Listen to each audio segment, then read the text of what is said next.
Le Tadjikistan est la plus pauvre et la plus montagneuse des anciennes républiques soviétiques. Le pays est hérissé des hauts sommets du Pamir, dont les noms évoquent le passé.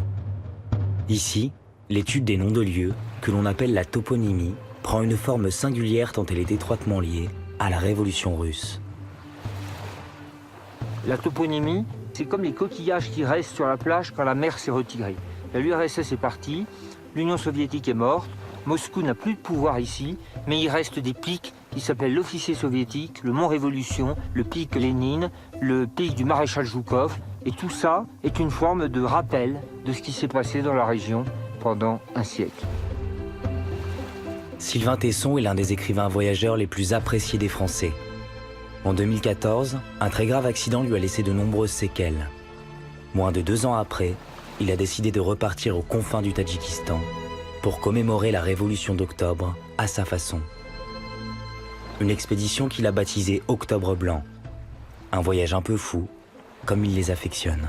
Je me suis dit qu'il y aurait un voyage amusant qui pourrait être monté, qui consisterait à s'approcher de ces montagnes et aller les saluer. Comme l'URSS est morte, quand l'histoire s'en va, il reste les noms.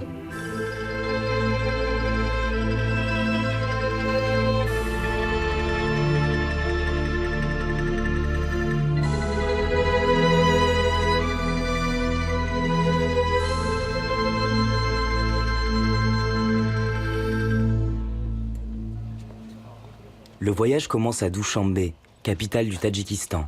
Sylvain Tesson a réuni 2 amis, l'écrivain Cédric Gras, avec qui il a souvent voyagé, et Nikolai Taran, un ancien instructeur d'alpinisme soviétique.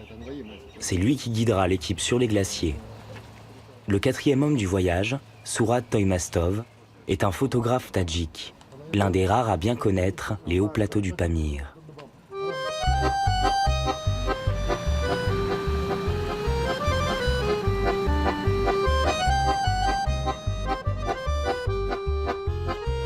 Pour rejoindre la région autonome du Haut-Badakhshan, il faut au minimum 3 jours de 4x4 sur des pistes souvent spectaculaires.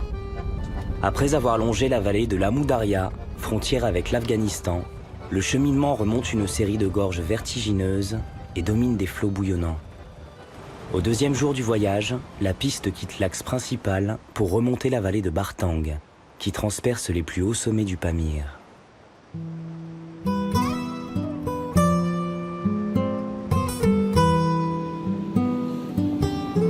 La Haute-Asie, cet immense quadrilatère bordé par le Tibet, la mer Caspienne et l'Afghanistan, est un lieu unique dans lequel j'ai toujours voyagé.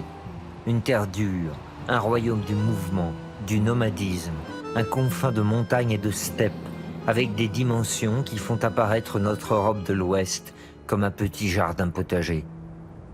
Et puis il y a le mystère ici, l'écho des peuples qui se sont rencontrés, se sont battus, ont bâti des civilisations disparues, des empires oubliés. Si bien qu'à chaque fois qu'on soulève une pierre, il y a la poussière du mystère des millénaires de l'Asie centrale qui se lève.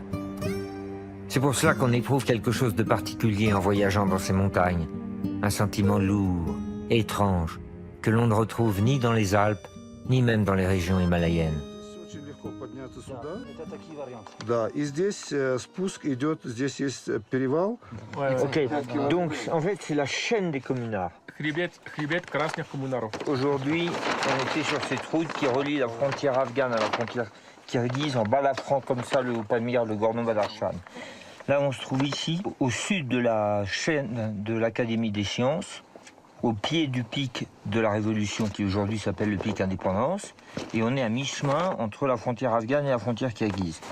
Demain, on sera ici au lac Karakoul. Là, il y a un certain nombre de pics qui portent le nom des commissaires rouges ou des communards. Et surtout, il y a un glacier Octobre qui mène à la frontière, qui est coiffé par le pic Lénine. Месяц кончается март, скоро нам ехать домой. Здравствуйте, хмурые дни, горное солнце прощай. Мы навсегда сохраним в сердце своем этот край. Je suis un enfant de la guerre froide. J'ai été élevé dans l'idée que l'URSS était l'ennemi absolu. Mais à partir de sa chute, en 1991, J'ai pu voyager dans l'ancien territoire soviétique et je me suis rendu compte qu'il fallait revoir le jugement. J'ai rencontré des gens nostalgiques des temps soviétiques qui m'expliquaient que tout ce qu'on avait raconté sur l'URSS ne correspondait pas à ce qu'ils avaient éprouvé. Et puis, cette nostalgie relève aussi d'un élan collectif, d'une certaine forme de fraternité, d'une simplicité provinciale même, des vertus très appréciables. Что ж ты стоишь на тропе? Что ж ты... Après 3 jours sur les pistes chaotiques, l'expédition Octobre Blanc atteint les hauts sommets du Pamir. À plus de 4000 mètres d'altitude, les nomades kirghizes sont répartis entre le Tadjikistan, la Kirghizie et la Chine.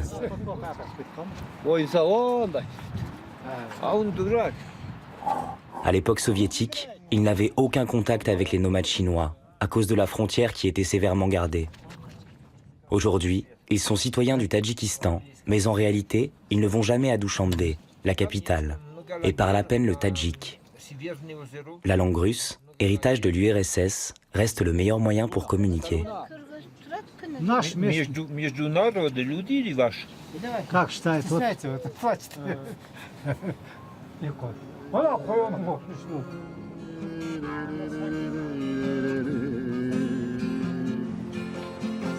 Третий день прошел без меня.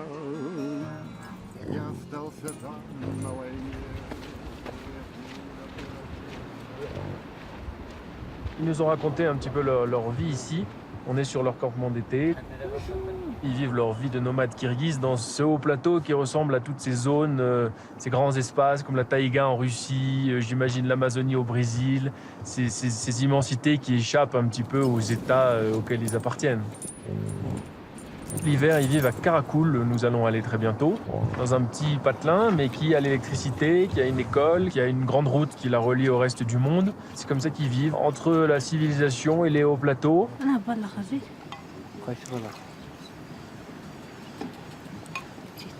Bien sûr que l'accueil est formidable. On a quelque chose qui ressemble à l'accueil d'ailleurs qu'on a pu connaître dans tout l'espace nomade de l'Asie centrale, finalement, du Tibet au Kazakhstan, de la mer d'Aral à la Moudaria, enfin dans tout cet espace où il y a eu ces organisations de vie qui étaient fondées sur un pacte forgé avec un animal, que ce soit le chameau, le cheval, le yak ou le mouton, qui donne tout à l'homme, la laine, la protéine, le chauffage, charge à l'homme de le conduire à la pâture. D'ailleurs, les Mongols ont cette très belle expression qui consiste à dire « marcher derrière l'herbe ».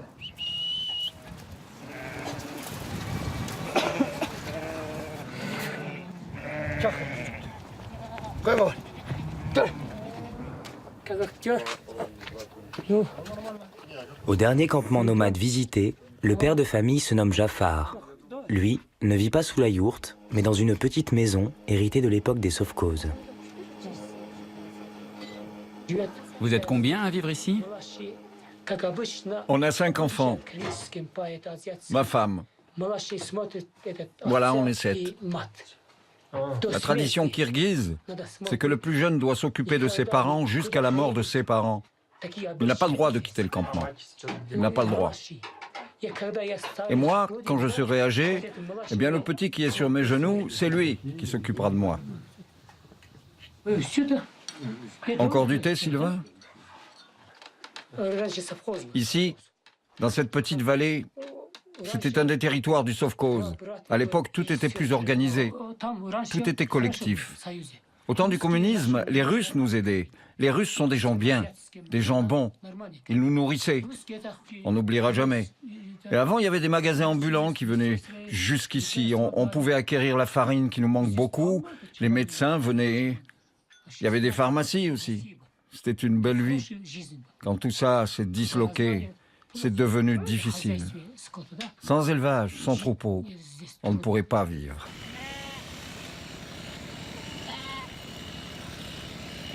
Après, de l'URSS proprement dite, de ces 70 années de projets, de laboratoires idéologiques, il reste des choses. Il y a un je ne sais quoi, comme dirait Jean Kénévic, il y a un je ne sais quoi de russe dans l'atmosphère. Quand on a beaucoup voyagé dans l'Asie centrale ex-soviétique, les sens sont aux aguets et finissent toujours par détecter ce qui appartient au monde russe. Ça peut être une espèce de brouette qui fait partie du plan quinquennal des années 70 et qu'on retrouvera sur tout le territoire parce qu'elle a été construite de la même manière. Ça peut être une manière chez les uns et les autres de vous dire une expression, de se comporter. Il y a quelque chose qui est l'empreinte de l'URSS qui a ruisselé et qui se maintient.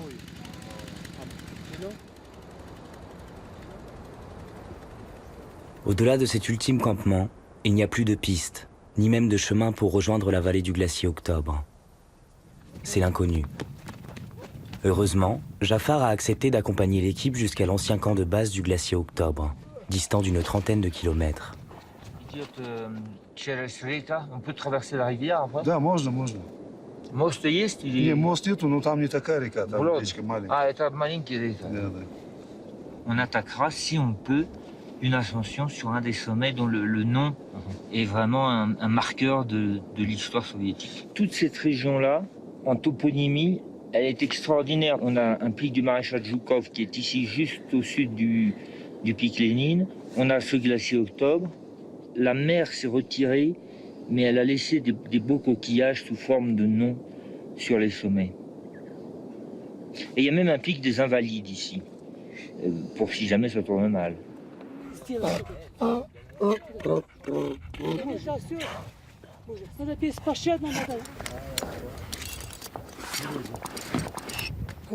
Le lendemain matin, Jafar rejoint l'équipe avec ses 2 ânes.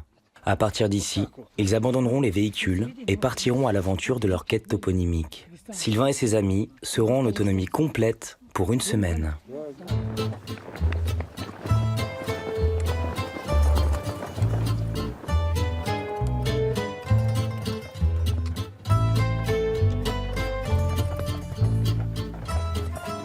Et alors il y a celui qui n'est même pas sur ma carte, le 19e congrès du parti. Le 19e congrès du parti? Ouais, alors là c'est quand même... Quand tu en es à donner ce nom-là à une montagne, c'est que tu manques un peu d'imagination tout de même. Tu sais que tu avais des rues entières comme ça? Ils sont 5 à partir vers le mystérieux glacier Octobre. Les 2 écrivains français, Cédric et Sylvain, le photographe tadjik Sourat, le nomade kirghize Jafar et le guide russe Nikolai. La petite troupe cosmopolite remonte la large vallée glaciaire en direction du massif du pic Lénine, encore invisible. Voilà, Octobre. On va traverser là-bas en bas. Puis demain soir, on ira dormir.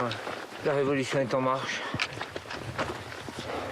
Là, en fait, on voit bien le glacier Octobre qui coule du massif qui porte le pic Lénine. Nous, demain, on peut essayer de traverser, mais il faudra passer à gué cette rivière là, qui s'appelle la Karajoulia. Puis après, il faudra remonter le long glacis morénique. On en a pour la journée avant d'atteindre la lèvre du glacier, la lèvre vivante. C'est toujours laborieux, la révolution, en fait. Qui est bien à 12 bornes, là, encore d'ici.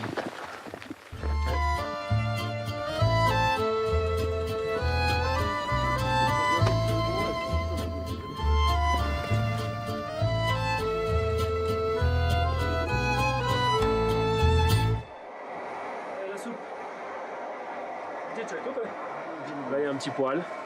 C'est toujours une bonne surprise. Ça, on est au chaud, un petit thé. Это только для партии зеленых. Вы зеленый? On avance très lentement dans ces immenses plateaux. Évidemment, les locaux, ils ont toujours tout prévu. Ils ont des maisons aux bons endroits. Ils savent combien de kilomètres fait une étape, où poser un camp. Nous, nous arrivons toujours candides, novices, mais enthousiastes. Et bref, on a toujours la chance d'être sauvés un petit peu par les locaux.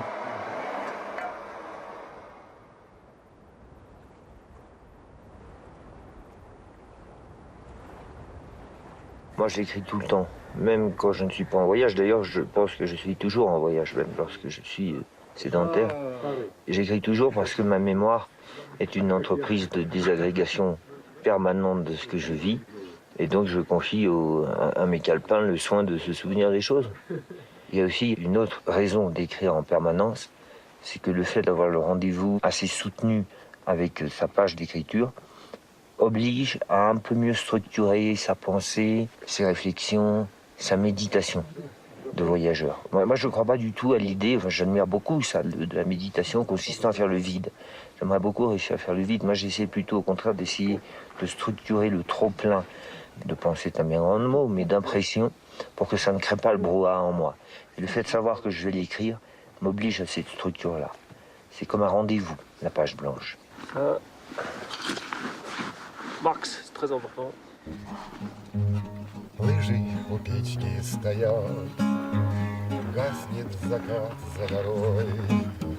Месяц кончается март, скоро нам ехать домой.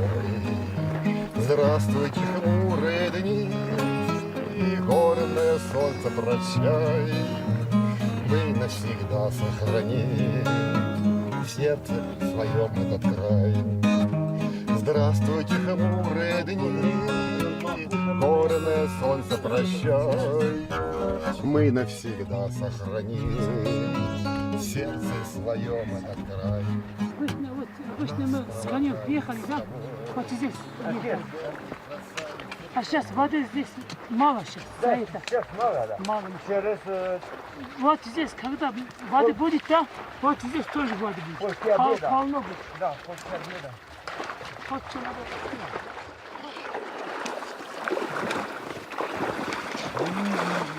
C'est le royaume du vide, mais d'un vide traversé de forces invisibles. La présence des montagnes est magnétique, même si elle porte le nom d'un Lénine, promoteur du matérialisme. Je pense à Octobre, je pense aux Soviets, je pense à cette révolution qui fit basculer le monde en 1917 et dont il ne reste qu'un faible écho. Lénine.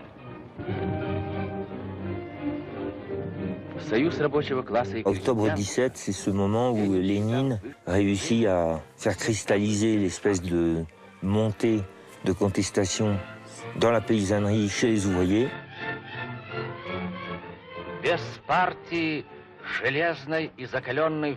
Il ne l'a pas fait uniquement par la seule grâce de son énergie, il l'a fait parce qu'il était fécondé idéologiquement, et politiquement, et intellectuellement, et philosophiquement par Karl Marx.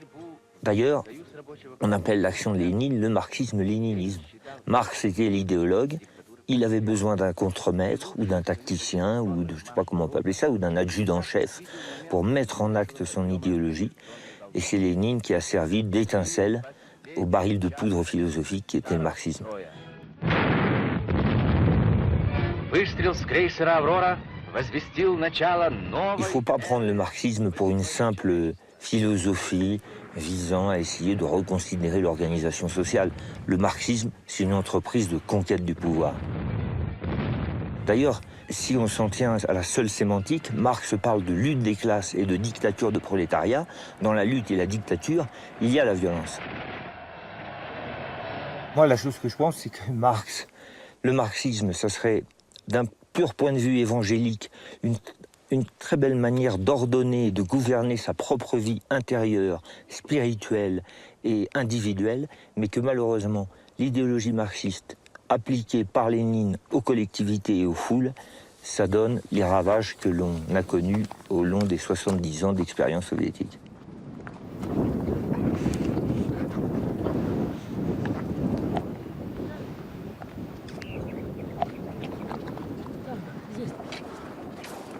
Voilà, dans l'axe de la vallée glaciaire, le pic Octobre, qui culmine à 6780 mètres, pas très loin du pic Lénine.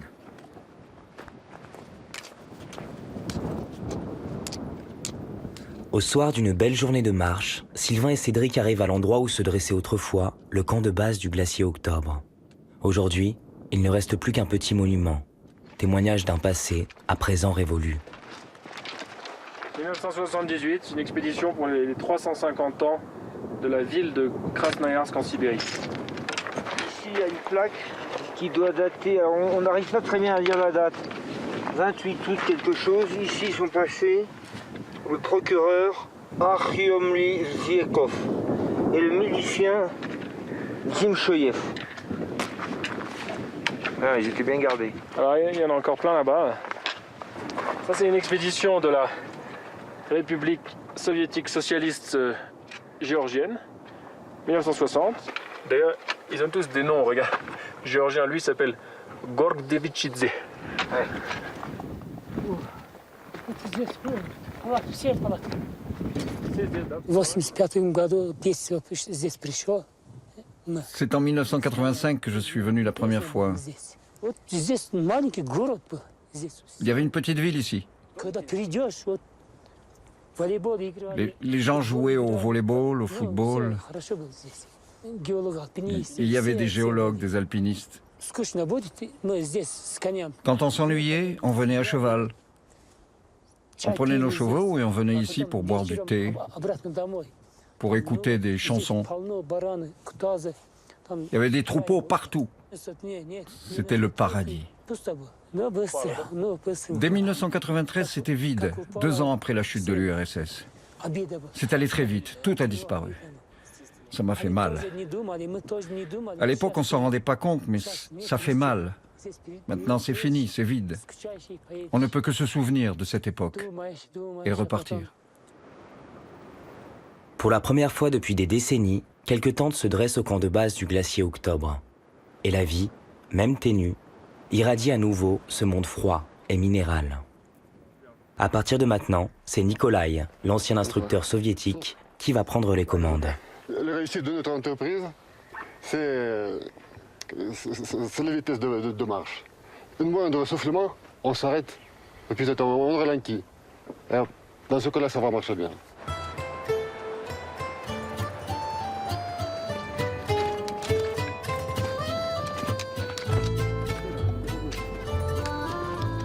Ça, c'est 4004. C'est là où on est. 4004, voilà. Donc nous, on est là. Si on file une analogie facile de comptoir, on peut dire qu'un glacier et une révolution ont des similitudes assez singulières. Tous les deux, c'est des grands systèmes de puissance qui avancent, qui rabotent tout ce qui était institué sur leur passage, qui concassent tout, qui l'émiettent, qui le fracassent, qui sont alimentés par les altitudes, les neiges éternelles pour le glacier et les grands philosophes et les intellectuels pour les révolutions.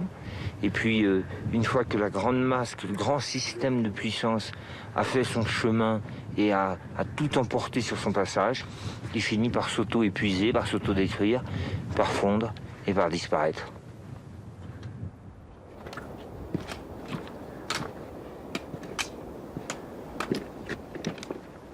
Là, on a atteint la tête du glacier Octobre, et là, il y a un petit glacier affluent qui se jette dans le glacier Octobre principal et qui s'appelle l'Octobre Ouest.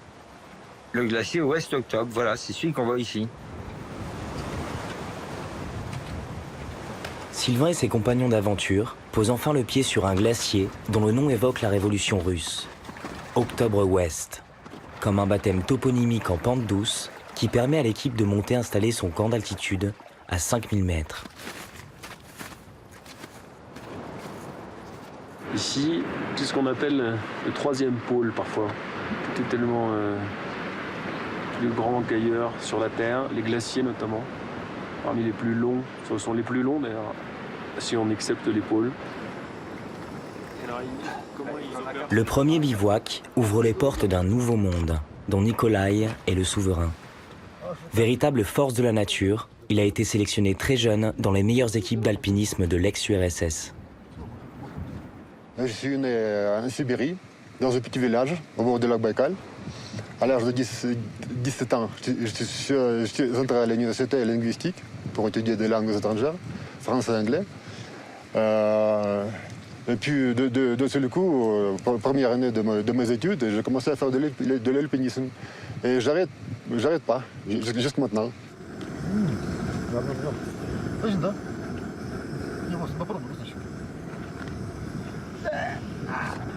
Ma première visite de la montagne, c'était camp d'alpinisme à l'Archa. C'était le début, comme ça. Pratiquement tous les jeunes viennent comme ça.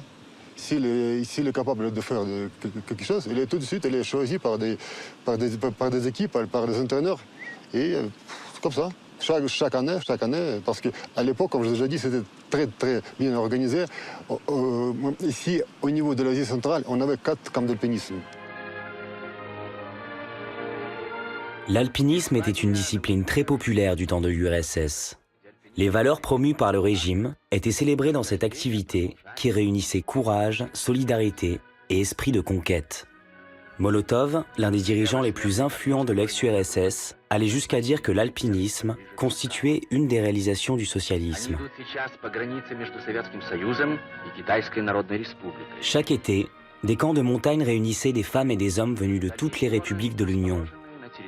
Le Pamir, avec sa myriade de sommets de plus de 6000 mètres et ses géants de 7000 mètres, offrait un terrain d'exploration idéal. L'activité était parfaitement organisée et hiérarchisée, avec des degrés de difficulté, des compétitions et des récompenses. Plus la voie était difficile et dangereuse, plus l'on augmentait son nombre de points. Le prestige de l'alpiniste était immense. Les guides formateurs bénéficiaient de faveurs grâce à un décret de Staline. L'État finançait massivement les expéditions. Il avait besoin d'une jeunesse saine, soumise à la discipline de fer des camps de montagne. Cette forme d'alpinisme a vécu le temps de l'URSS, mais même après sa chute, les grimpeurs russes ont continué à inspirer le respect des montagnards du monde entier par l'audace de leurs ascensions, notamment en Himalaya.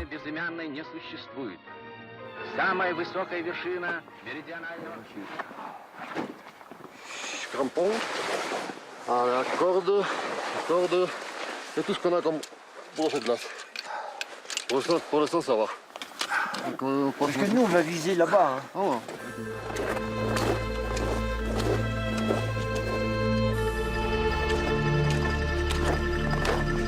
Ce matin, Cédric a décidé de redescendre après avoir souffert de maux de tête toute la nuit. Sylvain part donc avec Nikolai. Sourat les accompagnera jusqu'au col, mais ne participera pas à l'ascension. Poyechale, ça veut dire on y va. On y va peut-être là. C'est ce qu'a dit Gagarine en partant dans l'espace. Après, quand il est revenu, il a ajouté « Je n'ai pas vu Dieu ». Alors, ici non plus d'ailleurs. Ce qu'on voit, c'est la beauté des formes naturelles, et ça vaut peut-être mieux.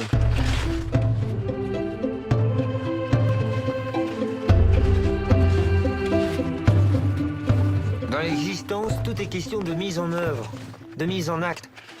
Dans les plus modestes entreprises comme dans les plus grandioses. Dans la Révolution, il y a une idée et il faut la mettre en œuvre et en faire un modèle politique. Et dans notre petit salut aux fantômes de l'URSS, c'est pareil. Il y avait une idée, il y avait un rêve, il y avait un projet. Il fallait la mettre en œuvre. Et là, le fait de marcher sur ce glacier octobre, c'est la mise en application, c'est l'incarnation. Et c'est pour ça qu'on ressent cette espèce de bénédiction intérieure. Parce que agir, comme disait Pessoa dans le livre de l'intranquillité, agir, c'est connaître le repos.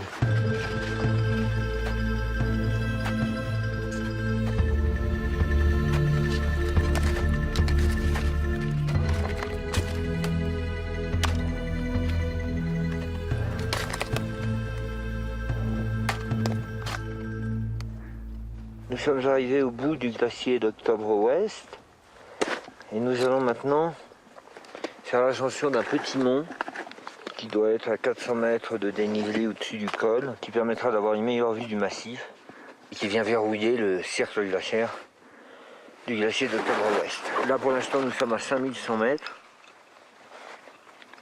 et nous mettons ce qui sert à monter, c'est-à-dire des crampons.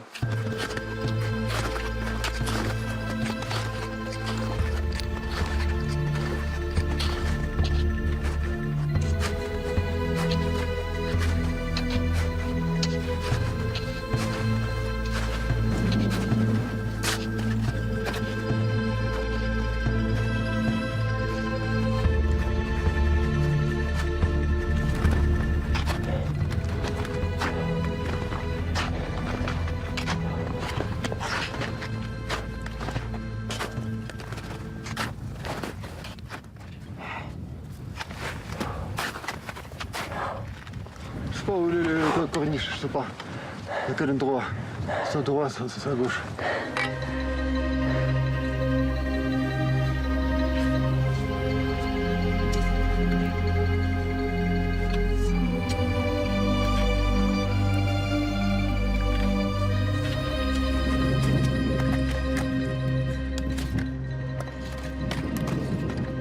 Après 5 heures d'ascension, la cordée atteint le sommet du pic Octobre-Ouest, à 5600 mètres d'altitude. C'est ça. C'est pas facile, maintenant. Regarde. Le mauvais temps arrive, ouais. Le tour, regarde.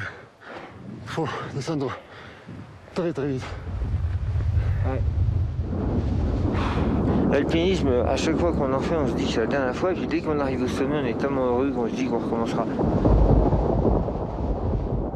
On est à 5600 mètres ici, et on a une belle vue sur le pic Lénine. Malheureusement, le plafond de nuages est tombé, d'ailleurs il va pas falloir tarder. C'est merveilleux pour moi. Avoir l'impression que c'est le point, non pas final, mais point d'orgue d'un long projet.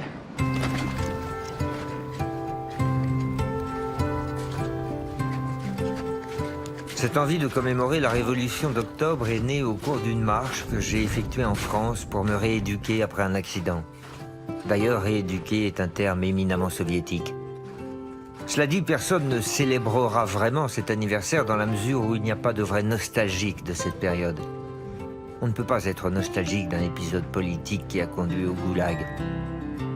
Mais on ne peut pas nier que la révolution d'octobre a été l'événement structurant du XXe siècle.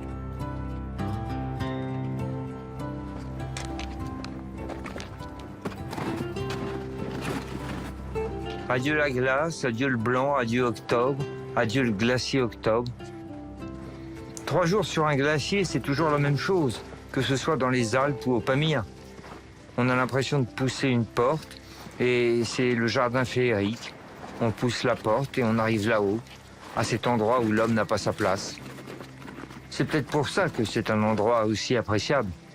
On a tellement tendance à se comporter comme des êtres lourds, qui nous installons, qui exploitons la terre, qui nous enracinons, qui nous propageons, qui prospérons, qu'il est bien agréable de voir une géographie où nous ne pouvons que passer, rapidement, sans laisser de traces si possible.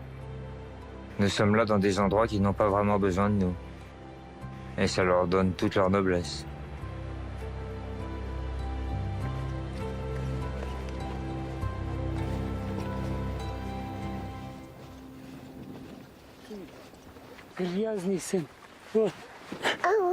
L'incursion vers le glacier Octobre a duré au total 1 semaine et se termine au campement de Jafar.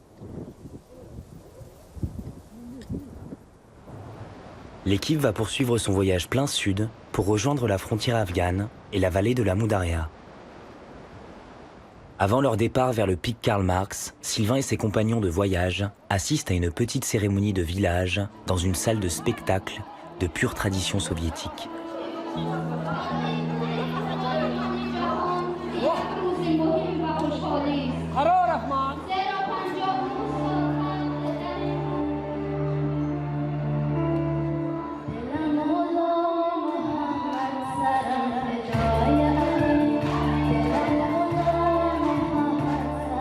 Il y a un fossé entre les Tadjiks des vallées, sunnites, pauvres, et les Ismaéliens. La religion ismaélienne est une branche de l'islam chiite. Elle rayonne sur le Pakistan, le nord de l'Afghanistan et le Tadjikistan. Son chef spirituel, l'Aga Khan, soutient son peuple, finance les écoles et les hôpitaux. Les Ismaéliens se définissent eux-mêmes comme une expression de l'islam civilisé. Il est vrai qu'il règne ici une atmosphère fort respirable qui semble éloignée du climat propre à l'orthodoxie islamique.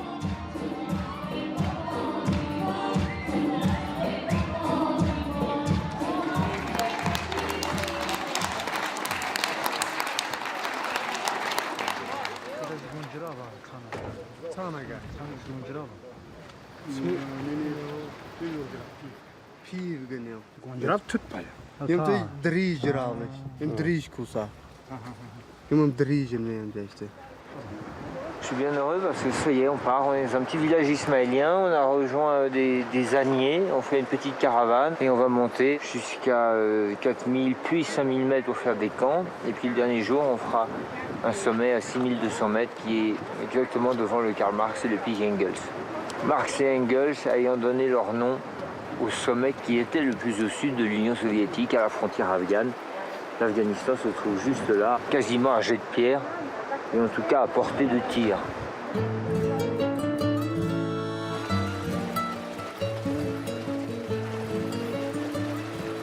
Et il y a des systèmes d'irrigation extraordinaires qui coulent en travers de la montagne, qui ont été, d'après eux, construits il y a 200 ans par leurs aïeux.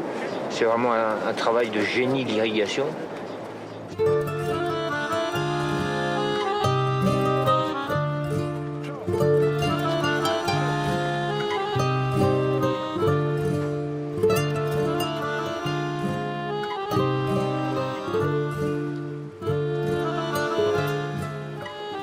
On est dans les alpages d'altitude des villageois qui vivent en bas au bord de Moudaria, côté tadjik. En fait, c'est les mêmes familles, c'est les mêmes peuples, c'est les mêmes religions que ceux qui sont en face, côté afghan. C'est des Ismaéliens de langue tadjik, mais les subtilités de l'histoire et les séparations de frontières les ont séparés à jamais. Ils n'ont plus aucun contact les uns avec les autres. On voit la tache verte là-bas d'une oasis qui correspond exactement spirituellement aux populations qu'on peut trouver ici, mais la Moudaria aujourd'hui n'est plus simplement un fleuve. C'est une frontière politique qui est infranchissable, en tout cas pour eux. I bывает у вас есть волк, кто кушает? Да, бывает. Часто. У вас есть Tu nu mai am secunde, iar răstrat de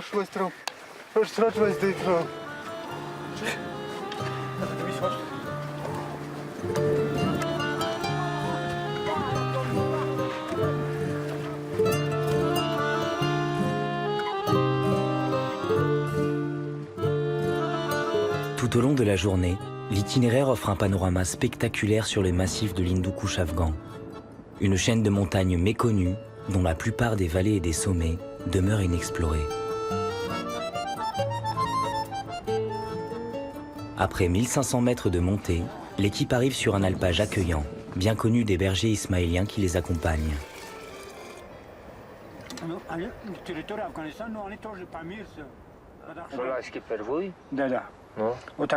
Au XIXe siècle, l'armée du tsar Nikolai a fait une frontière.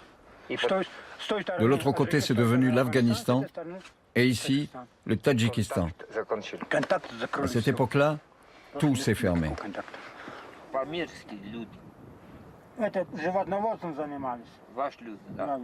La région du Badakhshan afghan a été préservée de la guerre, pas pendant les Russes, pas pendant la présence des Russes, mais de la guerre des talibans. Et aujourd'hui, maintenant que la coalition est partie et a quitté Afghanistan, les talibans reviennent dans le pays et d'après eux, ils seraient même assez près. Ils disent à une quarantaine de kilomètres dans la région de Faizabad, qui est une région pas très loin d'ici.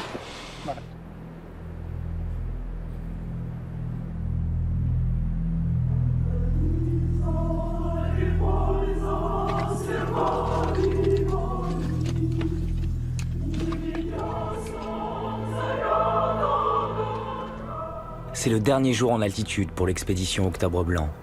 L'objectif est de se dresser à 5700 mètres sur une antécime du Karl Marx et saluer ainsi l'ultime bastion soviétique face à l'Hindou-Kush afghan.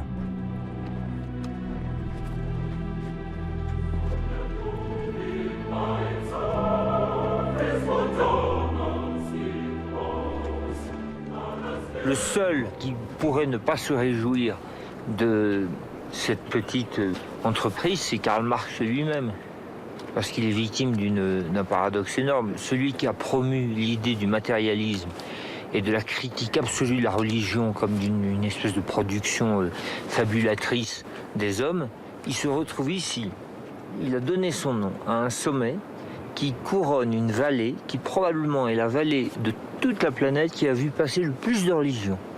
Les Zoroastriens, les Grecs qui priaient Athéna, les Ismaéliens, des vieux paganismes des montagnes de l'Hindou-Kush, des orthodoxes, des sunnites, des Tibétains, des Chinois qui priaient le Tao. C'est incroyable, quoi. Ici, c'est le Gibraltar de la foi. Et voilà que Karl Marx se retrouve à dominer cette vallée. Enfin, c'est incroyable, quoi. On aurait pu le mettre ailleurs. Alors peut-être que s'il y a véritablement une correspondance entre les esprits, ce à quoi ils ne croyaient pas, et les totems montagneux qu'on leur a assignés, eh bien, il doit vraiment se mordre les sangs. Avoir inventé l'expression de l'opium du peuple pour se retrouver en balcon devant la vallée de la religion, c'est vraiment terrible pour lui.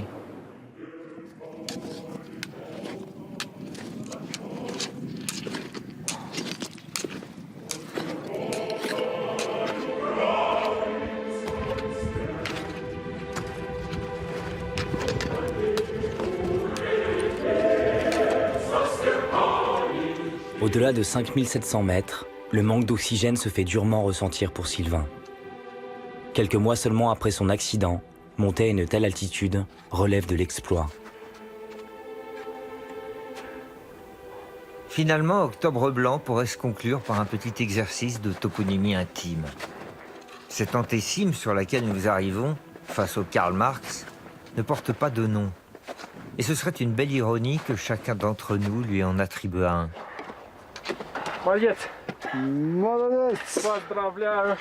Pour Cédric, fasciné par l'Hindu Kush, ce serait le pic des explorations. Pour Nikolai, qui a laissé un peu de lui-même au pied du Karl Marx, ce serait le pic des souvenirs. Pour Surat, inquiet du destin de son pays, ce serait le pic de l'incertitude. Et pour moi, après ces 2 années de convalescence, ce serait le pic de la conjuration. Alors voilà, Octobre Blanc, il n'y a qu'une, finalement, une leçon que nous donne tout ça, c'est que qu'est-ce qu'il est resté de Marx, à part un souvenir dans la tête de certains étudiants, mais il est resté un pic, une montagne ici, qui mesure 6700 mètres, qui est superbe, qui porte son nom. Et puis pour le reste, tout passe, tout coule et tout s'écroule. Et Octobre Blanc, c'est simplement le salut qu'on peut adresser à la seule chose qui soit éternelle, la géologie. Ainsi s'achève l'expédition Octobre Blanc. Sylvain et ses compagnons redescendent vers la Moudaria, laissant derrière eux ce vieux Karl Marx, rendu à la solitude froide de l'histoire. Mais bien évidemment, il n'est pas exclu qu'un jour, une autre équipe de révoltés ne vienne revisiter ses idées, pour les répandre en avalanche le long des pentes, irriguer les glaciers et alimenter les flots tumultueux d'une nouvelle révolution. Qui sait ?